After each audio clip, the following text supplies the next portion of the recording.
കേരളത്തിൽ ക്രമസമാധാനം തകർന്നുവെന്ന് ഗവർണർ ആരിഫ് മുഹമ്മദ് ഖാൻ. തനിക്കെതിരായ ആക്രമണത്തിന്റെ ആസൂത്രകൻ പിണറായി വിജയൻ.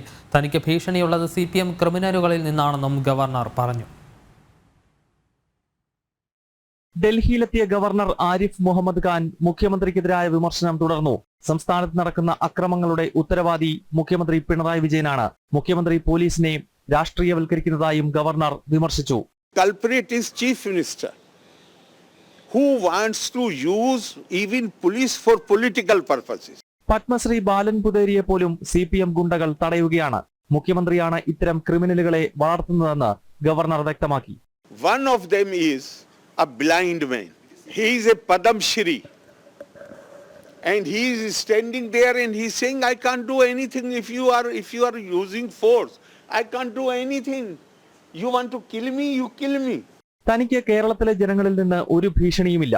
മുഖ്യമന്ത്രി വളർത്തുന്ന CPMന്റെ ക്രിമിനലുകൾ മാത്രമാണ് തന്നെ ലക്ഷ്യമിടുന്നതെന്നും ഗവർണർ ആരിഫ് മുഹമ്മദ് ഖാൻ ചൂണ്ടിക്കാട്ടി.